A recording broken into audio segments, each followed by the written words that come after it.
이제 최재빈 기후솔루션 연구원님과 인사 나눠볼까요? 안녕하세요. 네, 안녕하세요. 야, 진짜 오랜만이네요. 네, 그렇습니다. 요즘 많이 바쁘시죠? 어떤 일로 많이 바쁘실까요? 저는 우선 업무는 태양광 이격거리 규제 관련해서 업무를 보고 있어가지고 네. 이 부분에서 어떻게 해결을 할까 조금 더 고민하고 있고, 오늘은 이제 국민권익위에 소극행정 신고를 좀 하고 왔습니다. 국민권익위에 무슨 신고요? 소극행정. 국민권익위에 국토교통부가 이 이것거리 규제에 관련해서 소극행정으로서 이를 방관하고 있다는 점을 문제 제기를 하고 왔습니다. 그럼 그럴 경우에 소극행정, 네, 소극적으로 행정을 한다. 네, 맞습니다. 이거를 말하자면은 신고하는 건가요? 건의하는 건가요? 네, 국민권익위에 신고를 해서 이제 국토부가 그에 관련해서 자체 조사를 할 수 있도록 신고하는 겁니다. 소극행정. 이격거리 완화에 대해서 지금 국토부가 소극적으로 대응하고 있다. 네, 맞습니다. 를 국민권익위에 이제 신고를 하셨다고요. 이 파트 전체를 지금 담당하고 계시는 거네요. 최재빈 연구원 맞습니다. 기후솔루션에서. 얼마 전에 이런 기사 제목이 있었어요. 이격거리 규제에 발목 잡힌 태양광 확산. 여의도의 3,000배 면적을 잃었다. 이게 이격거리 때문에 묶인 태양광 가능 부지가 여의도의 3,000배라는 뜻일까? 이게 무슨 뜻일까요? 네, 맞습니다. 우선은 이것 좀 설명하기 앞서서 네. 태양광을 설치할 수 있는 이제 잠재 입지에 대한 설명이 조금 필요할 것 같아요. 잠재 입지. 네. 태양광 발전소는 당연히 국토를 활용을 해야 합니다. 그래서 이에 따라서 법적으로 설치할 수 없는 면적이 있어요. 왜냐하면 우리가 보호해야 되는 구역도 있고, 예를 들어 산림이라든가 갯벌이라든가 이런 보호구역이 따로 있고요. 군사보호시설도 그렇죠. 있을 테고. 그런 보호구역 외에 네. 다른 개발행위 허가들과 함께 태양광도 할 수 있는 입지 면적이 있거든요. 그것을 저희는 잠재 입지라고 정의를 하고 있습니다. 그래서 일반적으로 다른 개발행위들과 활용할 수 있음에도 불구하고 태양광만 안 되는 입지 면적이 약 여의도의 3,000배 정도가 된다는 것을 의미하고 있습니다. 그래서 우선은 이 말은 설치 잠재력, 우리가 태양광을 보급하고 확산할 수 있는 잠재력은 충분함에도 불구하고 행정 장벽으로 인해서 조금 그 가능성을 스스로 봉쇄하고 있다는 점을 짚고 있습니다. 태양광 설치를 할 수 있는데 가능성을 우리가 스스로 봉쇄하고 있다. 지금 보이는 라디오에 도표가 나가고 있는데요, 여러분. 그렇게 가능한 입지인데 이격거리 규제 때문에 묶여 있는 곳이 여의도에 한 3,000배 정도 될 거다. 네, 맞습니다. 그러면 이게 여의도에 3,000배 정도면은 어느 정도 발전량이 나올까요, 여기서? 그걸 딱 정해서 말할 수는 없나요? 대략적으로 1기가와트를 짓는데 약 12km 제곱이 필요하다고 얘기를 하거든요. 근데 저희가 여기서 사용했던 여의도의 면적은 약 3km 정도가 돼요. 네. 그럼 여의도의 4배면 1기가 정도가 된다는 이야기고, 여의도의 3,000배가 된다면은 이제 더 많은, 우리나라가 충분히 발전량, 전기를 다 수용하고도 남을 전력을 생산할 수 있는 면적으로 생각해 주시면 될 것 같습니다. 어마어마한 양입니다. 네. 그 정도, 여의도의 3,000배가 그 정도의 전력을 태양광으로 생산할 수 있다고요? 네, 맞습니다. 네. 그렇구나. 그러면 연구원님은 당연히 우리나라 이격거리 규제가 문제가 있다고 볼 텐데 어떤 점이 핵심적으로 문제라고 생각하세요? 우선은 태양광 이격거리 규제는 근거가 없다는 점이 가장 큰 문제입니다. 이게 지금 아까 퀴즈에도 좀 나오긴 했지만 이게 힌트가 될 것 같은데요. 도로나 주거지로부터 태양광을 이격시켜야 된다고 되어 있는 법적 규제입니다. 근데 다시 생각을 해보면 태양광이 도로나 주거지로부터 왜 떨어져야 될까에 대해서 고민을 해봐야 되는데요.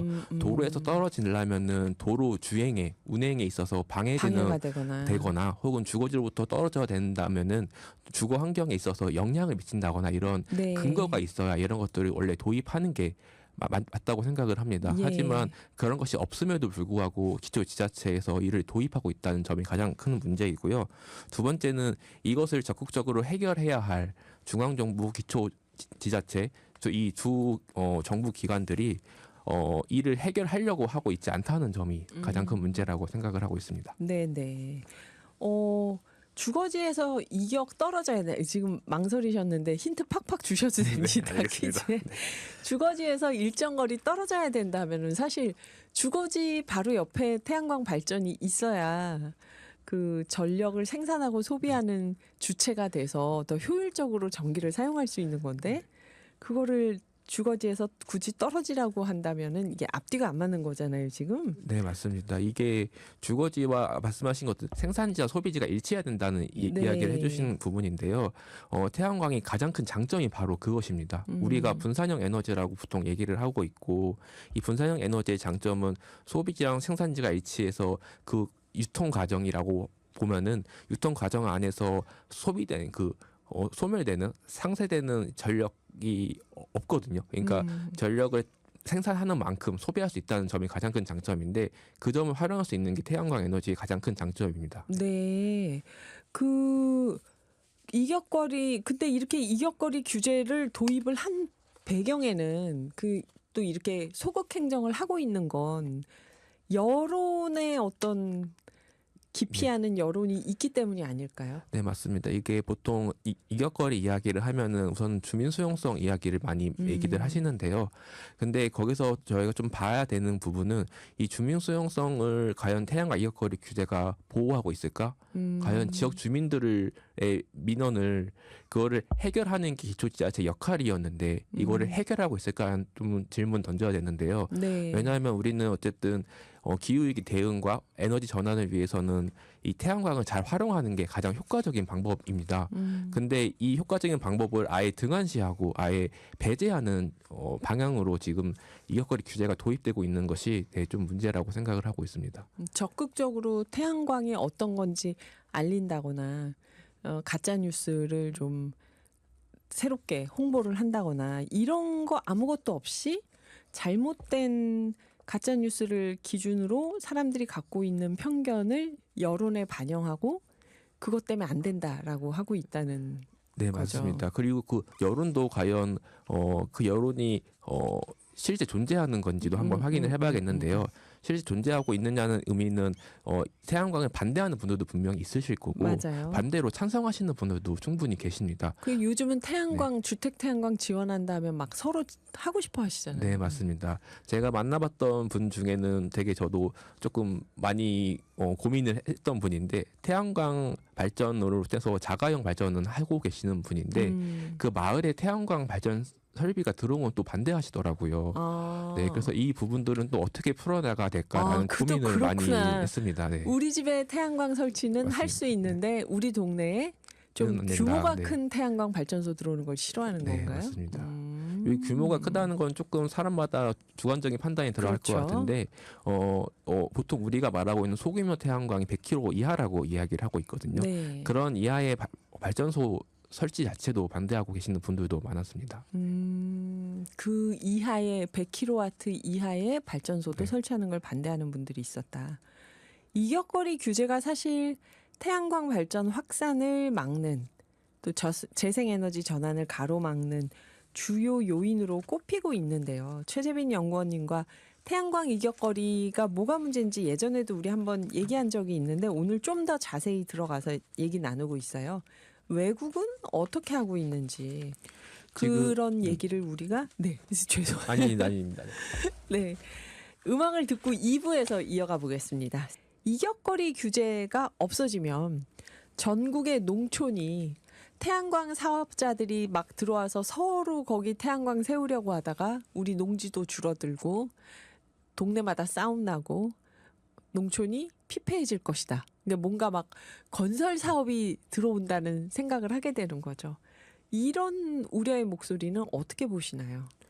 우선은 먼저 태양광 발전 사업자들이 들어와서 네. 그 태양광에 필요한 땅들을 강제로 이거를 수용할 수는 없습니다. 그러니까 현재 지금 농지를 가지고 계신 분들이 그것을 어떻게 활용할지를 선택하시는 거고 그 선택의 방향이 농지일 수도 있고 혹은 태양광일 수도 있는 겁니다. 네. 하지만 또 다시 또 봐야 되는 거는 이 부분은 또 주민 수용성과 관련된 이야기이거든요. 네. 농지가 농지와 농촌이 이것 때문에 갈등이 일어날 수 있다라는 이야기인데 제 생각으로는 먼저 태양광 이격거리 규제는 주민 수용성을 보호하고 있지 않다고 생각을 합니다. 태양광 이격거리를 규제하고 있지만 그게 주민 수용성을 크게 반영한 건 아니다. 네, 그런 얘기인가요? 그러니까 주민 수용성이라는 것은 어쨌든 태양광에 대한 긍정적인 주민들의 의견을 이게 높아지면 수용성이 높다라고 네, 정의를 네, 하고 네. 있는데 이격거리 규제가 그 주민들의 태양광에 대한 긍정적인 인식을 높이고 있지 않다라고 생각을 하고 있는 부분이고요. 네, 왜냐하면은 태양광 이격거리 규제는 그냥 단순히 태양광 설치를 배제할 뿐이지 네. 주민들의 의견을 받아가지고 이를 어떻게 해결을 해야 할까에 대해서 고민을 하고 있지 않기 때문이라고 생각해요. 네. 이렇게 규제를 딱 해놓으면은 동의하거나 설치하고 싶은 주민들의 의견이 반영될 길이 없다는 거죠. 이 네, 원천 봉쇄가 된다. 네, 맞습니다. 그러면 모든 지자체가 다 이 태양광 이격거리 규제가 있을까요? 지금 우리나라에는 129개의 기초 지자체가 도입을 하고 있고요. 그렇죠. 129개. 네. 저희 우리나라에는 지금 이제 시도 그러니까 특별시 빼고 그리고 경기도를 제외하고 나머지 시도에서는 네. 거의 다 도입하고 있다고 보시면 됩니다. 강원도에서는 거의 대부분 도입을 하고 있고요. 네. 전라 남북도, 충청 남북도, 경상 남북도도 모두 다 도입하고 있다라고 보시면 조금 더 간략하게 설명이 될 것 같습니다. 이격거리 규제요. 네, 맞습니다. 광역시들은 안 하나요? 뭐 대전, 부산. 우선은 태양광 발전 설비를 하려면은 네. 그 태양광 발전 설비를 위한 땅이 어느 정도 가격이 비용이 있기 때문에 그렇겠다. 그 부분이 좀 중요한 부분입니다. 네, 그래서 네. 아무래도 경기도나 혹은 특별시 혹은 광역시 같은 경우들은 부지 가격이 비싸다 보니까 그렇겠네요. 아무래도 그 이격거리 규제가 없다고 하더라도 태양광 그렇죠. 설치를 하는 게 조금 제한적일 수밖에 없습니다. 그렇겠네요. 네. 뭐 네. 대규모로 들어와서 뭘 하기엔 땅값이 너무 비싸네요. 여기가. 네, 맞습니다. 그래서 도시 같은 경우는 뭐 건물 위에나 혹은 공장 위에나 아니면 공공부지 이런 데 활용을 하는 게 가장 많이 활성화되고 있는 부분입니다. 네. 그 또 아까 말씀 중에 이게 이격거리 규제를 농촌에서 했을 때 농지냐 태양광 사업자들이 들어와서 싸움이 나면 어떡하냐 막 이런 얘기를 했는데 영농형 태양광을 대안으로 얘기하는 분들도 계시잖아요. 근데 이건 아직 법적으로 보장이 안 돼서 일단 얘기를 안 하는 걸까요? 영농형 태양광도 이야기 많이 되고 있습니다. 네. 하지만 영농형 태양광 자체도 반대하시는 분들도 계시고요. 그냥 태양광에 대한 거부감이라고 저는 생각이 좀 드는 것 같아요. 그리고 영농형 태양광도 어쨌든 지금 법적으로 이거를 할 수 있게 지금 많이 논의를 하고 있는 부분이라고 생각은 하고요. 하지만 그 안에서도 어쨌든 기초 지자체가 이격거리 규제로 인해서 제한을 한다면은 영농형 태양광도 할 수 없는 상황입니다. 네. 그렇구나. 다른 나라는 어떤가요? 이격거리 규제를 우리 말고도 다들 하고 있나요? 다른 나라 같은 경우는 지금 캐나다 같은 경우는 15m 정도 하고 있고요. 15m. 네. 그리고 미국 같은 경우는 약 3m 정도. 3m는 뭐 규제라고 볼 수가 없죠. 이게 보면은 우리나라도 보면은 태양광 발전 시설 이제 가장자리에다가 울타리를 설치를 해야 되고 일부 지자체 같은 경우는 이제 미관상 좋지 않다고 수목, 그러니까 나무를 설치하게 되어 있거든요. 네. 그런 것들을 봤을 때 3m나 15m는 우리나라가 이미 보고 있는 부분이라고도 생각이 드는 부분입니다. 네. 그리고 다른 나라는 대부분 화재나 이런 사고 위험에 대해서 조치를 취하기 위해서 이런 것들을 두고 있고 유럽은 아예 가지고 있지 않습니다. 규제가 없고요. 유럽은 캐나다나 미국보다 땅이 좁으니까 나라마다 그럴 것 같아요. 그러면 우리나라만 유난히 아까 300m에서 1km 우리나라만 유난히 이게 굉장히 강한 규제네요. 일본도 없나요, 이런 규제가? 일본 같은 경우는 이격거리 규제를 두고 있는 지자체도 조금씩은 있는데 그게 우리나라랑 조금 다릅니다. 거기선 우리나라는 그냥 도로나 주거지로부터 안 된다. 일정 거리는 안 된다라고 두고 있지만 일본 같은 경우는 특정 구역 안에서 이거는 태양광 할 수 없다. 이런 식으로 두고 있어가지고 조금 접근하는 방식이 좀 다릅니다. 특정 구역 안에서 뭐 보호해야 되는 지역 안에서 여기서는 태양광을 몇 미터 이상 떨어뜨려야 돼. 그러니까 이런 식으로 접근을 하고 있습니다. 역시 우리보다 훨씬 완화된 규제네요. 그렇죠. 네. 이제 항상 일본이 궁금해요. 그렇군요. 우리하고 그나마 문화가 많이 비슷한 나라니까. 그래요. 그러면은 해외 대부분 국가는 태양광 설비 이격거리 규제를 이렇게 최소한도로 하고 있는데 유럽 같은 경우는 없고 그러면 그 나라 국민들은 태양광에 대해서 우리처럼 이렇게 떨어져 있기를 바라거나 어떤가요, 반응이? 해외라고 해서 태양광에 대한 주민 반발이 전혀 없다고는 말씀드릴 수는 없을 것 같고요. 네. 다만 이제 유럽이나 북미, 일본 같은 일본 같은 나라들의 경우는 이제 주민들이 경관 훼손 혹은 뭐 환경 영향 등을 이유로 조금 우려를 표하고는 있습니다. 경관 훼손, 네, 환경 영향, 그렇죠.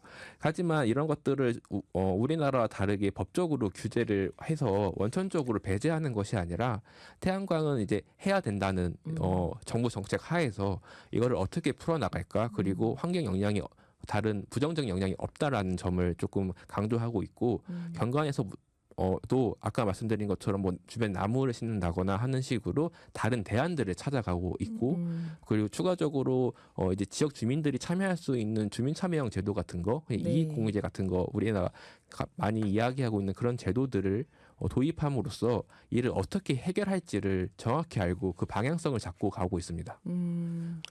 그래요. 우리 노래 한 곡 듣고 잠깐 쉬었다가 또 최재빈 연구원님과 태양광 이격거리 규제에 대한 이야기 계속 해보겠습니다. 문득 궁금한 게, 최재빈 연구원님, 그 기후솔루션의 최재빈 연구원님과 함께하고 있는데요. 태양광 이격거리 규제가 어쨌든 주민들의 민원을 반영해서 만든 지자체의 규제다라고 한다면 실제로 어떤 민원이 어떻게 많을까요? 우선은 태양광에 대한 민원은 여러 가지로 나눠볼 수 있는데요. 네네. 민원이라고 하면은 문제 제기만을 이야기하는 게 아니라 허가를 내달라고 하는 접수하는 것도 민원의 그렇구나. 하나이고요. 예, 그다음에 그렇구나. 거기서는 이제 발전사업 허가라는 제도를 우리 허가를 받아야 되고, 개발행위 허가를 받아야 됩니다. 근데 개발행위 허가 안에 이격거리 규제가 있는 거고요. 이와 관련해서 진행하는 과정 안에서 각 지자체에 수많은 민원들이 이제 들어갔겠죠. 왜냐하면은 나 태양광 발전소를 하고 싶어 하는 사람들이 많아졌고, 그걸 통해서 수익을 만들다거나 혹은 다른 활동을 한다거나 하는 분들이 많아졌기 때문에 많아졌거든요. 근데 이거를 조금 2015년에는 약 146건 정도였대요. 근데 네. 2018년도에는 600건 정도가 되면서 약 4배 정도가 증가를 했다고 하고요. 그리고 산업통상자원부에 이제 설문조사가 있었어요. 네. 각 기초지자체 이제 개발행위 허가 담당, 그러니까 이격거리 규제를 담당하고 있는 이제 공무원들에게 질문을 해서 설문조사를 받은 건데, 거기에 대부분이 대부분 주민 민원 방지 또는 해소가 가장 큰 문제였어요. 그래서 민원이 그만큼 많아졌기 때문에 이를 해소하려고 선택을 했다는 건데, 네. 이 해소의 의미가 조금은 서로 다르게 해석되지 않았나라고 생각이 좀 드는 부분입니다. 그래서 저희는 이 민원이 많아지는 것과 태양광 이격거리 규제가 확산된 시기가 거의 비슷하게 일치하거든요. 네. 그래서 이 이격거리 규제를 도입한 것은 아까 말씀드렸다시피 태양광에 대한 주민들의 갈등 상황을 해결하기 위해서 도입한 것이 아니라, 기초지자체가 태양광을 이제 지역에 이제 수용하고 허가를 내줄 때마다 네. 많은 민원들을 처리해야 되고, 그것들을 감당할 수 없다 보니 마련된 규제라고 저희는 이야기하고 있습니다. 그러니까 태양광 민원이라는 게 태양광 반대 민원만이 아니라 그렇죠. 설치하려고 들어온 것도 다 민원으로 묶어서 생각을 네. 하고, 처리하는데 인력과 시간이 너무 많이 들어가니까 그렇게 많은 민원이 들어오지 못하도록 이격거리 규제를 한 측면도 있다. 그렇죠. 태양광 관련된 민원이 늘어났으면 그에 해당하게 그 관련된 공무원이 늘어나거나 이를 조금 더 효율적으로 할 수 있는 방안을 모색하거나 이런 방안으로 됐어야 했는데, 네. 전혀 그런 방안들은 고려되지 않았다는 점입니다. 그 생각을 못했네요. 민원하면 당연히 태양광 반대 민원만 생각했는데 업무 자체가 많아진 게 있다. 네, 여기에. 맞습니다. 이격거리 규제를 어떻게 해결해야 될까요? 그러면 우선 태양광 이격거리 규제는 정부가 명확한 가이드를 좀 주는 것이 가장 중요하다고 생각을 합니다. 네. 지금처럼 지자체가 근거 없이 규제를 만들어도 이를 제어하거나 좀 검토하는 장치가 지금 아예 없는 상황입니다. 네. 그래서 태양광 발전소를 하고 싶은 의지가 있는 지역이거나 마을조차도 태양광 설치를 제대로 추진하기 어려운 면이 있습니다. 그래서 최소한 산업통상자원부가 2017년도, 2023년도 두 차례에 걸쳐서 제시하고 있는 가이드라인이 있거든요. 네. 최소한 그 정도라도 우선 완화를 해서 그 기준을 기반으로 이야기를 우리가 해야 이것들을 조금 해결할 수 있지 않을까라고 생각을 좀 하고 있습니다. 그래서 어쨌든 중앙정부는 이것들을 명확한 방향성을 제시해주고 그 네. 기준을 제시해주는 게 중요하고요. 네. 그리고 기초지자체 같은 경우는 이런 것들을 어떻게 해결할까에 대해서 고민하고 그다음에 주민과 소통을 하고 네. 지역에 어떻게 이거를 환원할 수 있을까, 어떻게 지역의 이익으로서 지역 발전을 위해서 활용할 수 있을까에 대해서 고민을 해야 되는 점이 중요하다고 생각하고 있습니다. 중앙정부가 명확한 가이드라인을 제시해야 된다. 그쵸? 네, 맞습니다. 네. 이게 그렇게 하면은 이게 해결하기 어려운 지점이 기초지자체들은 이제 이제 저희 내년에도 지방선거가 있잖아요. 그렇죠. 2026년. 그렇죠. 이 선거철마다 기초지자체들은 주민들이 투표로 의해서 정해지기 때문에 그 장들은 그런 민원에 민감할 수밖에 없습니다. 그렇죠. 이게 찬성하는 분들이 더 많다고 하더라도 반대하는 민원이 조금 더 강하게 보이는 면이 있기 때문에 그런 것들을 좀 고려했을 때 기초지자체가 이를 기준을 만들긴 어려울 것 같고요. 중앙정부가 기준을 마련해주고 그 기준 안에서 유연하게 기초지자체가 이를 활용할 수 있도록 도와주는 것들이 중앙정부의 역할이라고 생각합니다. 가이드라인이 없으면 또 모든 지자체가 각자의 기준으로 맞습니다. 지금 뭐 사실 이격거리가 300m부터 1km면은 너무 큰 차이잖아요. 네, 이게 맞아요. 네. 3m에서 10m도 아니고 이렇게 되니까 이건 중앙정부의 명확한 가이드라인이 필요하다. 국토부에. 그리고 뭐 또 태양광에 대해서 주민들이 가짜 뉴스에 휘둘리지 않도록 정확하게 알리는 것도 필요하겠죠. 네, 맞습니다. 그 역할을 저는 보통 우리가 뭐 백분 토론이나 이런 걸 보면은 사회자가 있잖아요. 네네. 그 사회자가 중간에 다 각기 다른 입장들을 조율해주고 그 이야기들을 모아가지고 우리 어떤 합의점을 도출할까를 조금 진행해주는 진행자라고 생각을 하는데 그 역할을 기초지자체가 충분히 해야 된다고 생각을 해야 합니다. 네. 그것을 가장 잘할 수 있고 그 할 수 있는 위치에 있고 그걸 해야 하는 위치에 있다고 생각을 하기 때문입니다. 멋진 표현이네요. 백분 토론 진행자가 돼야 된다. 중앙정부가. 진행이 되도록 해야죠. 그 끝으로 이격거리 규제와 관련해서 정부 지자체 관계자나 청취자분들께 당부하고 싶은 말씀이 있으면 마음껏 하셔도 됩니다. 네. 이격거리 규제를 없애고자 말하는 것이 어떻게 보면은 반대 민원을 조금 반대 민원에 근거가 없으니 그 민원을 들으면 안 된다라고 이야기하는 것처럼 보일 수도 있는데요. 저희는 그런 이야기를 하고자 하는 부분은 아닙니다. 오히려 중요한 거는 태양광에 대한 주민들의 우려와 민원을 누가 이거를 어떻게 책임지고 해결할 것인지에 네. 대한 사회적 과정이 필요한 부분이거든요. 예. 하지만 지금은 그 누구도 그 과정에 대한 책임과 그 과정을 이끌 사람이 없다라는 점이 가장 중요한 문제인 것 같고요. 네, 그 민원 해결에 적극적으로 나서야 하며 그 과정을 통해서 비로소 태양광이 우리 사회의 공간과 신뢰 그 위에서 확산될 수 있다고 생각을 합니다. 태양광은 어떤 사람한테는 퇴직금으로 나의 노후를 마련하는 자금이 되고 수단이 될 수 있는 부분이고 어떤 분에게는 하루하루 일하는 삶의 터전일 수도 있습니다. 또 어떤 분한테는 부모님이 물려주신 자산을 효율적으로 활용하면서 이를 다른 개발 사업으로서 환경 피해를 일으키는 것이 아닌 오히려 온실가스 감축 수단으로서 함께 함으로써 환경과 자신의 미래를 같이 구축할 수 있는 수단이기도 하고요. 이렇게 농촌과 지역의 문제를 해결할 수 있는 수단으로도 활용될 수 있거든요. 예를 들면은 내가 태양광 발전소가 경기도 가평에 있다라고 하면은 나중에 내가 노후를 보내고 싶고 농촌을 가고 싶고 지역을 가고 싶다고 생각을 했을 때 가장 먼저 고려되는 지역은 내가 거점이 있는 내가 어떤 그 지역을 알고 있는 지역에 갈 확률이 크거든요. 그렇다면 그 가평군으로 갈 확률이 높지 다른 지역으로 갈 확률이 이렇게 높지 않다라고 말씀들 하시더라고요. 이런 부분에서도 지역의 문제들을 함께 풀어나갈 수 있는 이 태양광이라는 이 수단 자체를 우리는 잘 활용을 해야 되는데 이 수단이 목적으로 보이면서 조금 더 강하게 서로 대립하고 있는 게 아닌가라는 좀 생각을 좀 하고 있습니다. 그래서 어쨌든 또 하나 중요한 거는 태양광은 제가 여기 와서 말씀드리는 이유는 다른 뭐 태양광 발전소의 수익이나 이런 문제들도 있지만 가장 효과적인 온실가스 감축 수단이라는 것을 IPCC 보고서가 충분히 이야기를 하고 있거든요. 그 IPCC 보고서가 태양광이 가장 효과적인 온실가스 감축 방식이다. 네, 맞습니다. 아하. 비용이 가장 저렴하고 네. 그 잠재량도 가장 많다고 하고 있습니다. 가장 저렴한 비용으로 네. 가장 많이 감축할 수 있다. 네, 맞습니다. 네.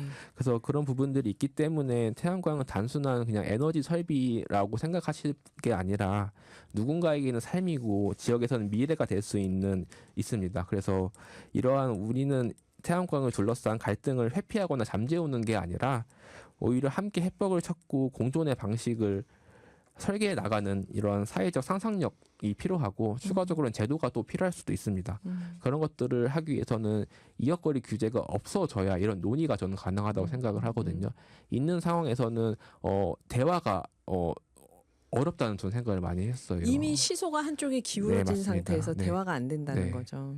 그렇기 때문에 태양광 이격거리 규제는 빠르게 합리적으로 해야 되는 부분이 있고 또 어떻게 보면은 이거를 법적인 부분에서 본다면은 태양광 이격거리 규제는 객관적인 사실을 가지고 만들어진 법이 아니거든요. 근데 법이라는 것은 우리가 모두가 다 공감하고 이건 지켜야 되라고 하는 객관적인 수준으로서 만들어져야 되는데 어떻게 보면 주관적인 수준으로 만들어진 것은 아닐까라는 생각이 좀 들면서 이것들을 빨리 객관적으로 하고 합리적으로 기준을 만들어야 그 앞에 이제 한 발짝 한 발짝 나아갈 수 있는 디딤돌이 되어주지 않을까라고 생각을 하고 있습니다. 네.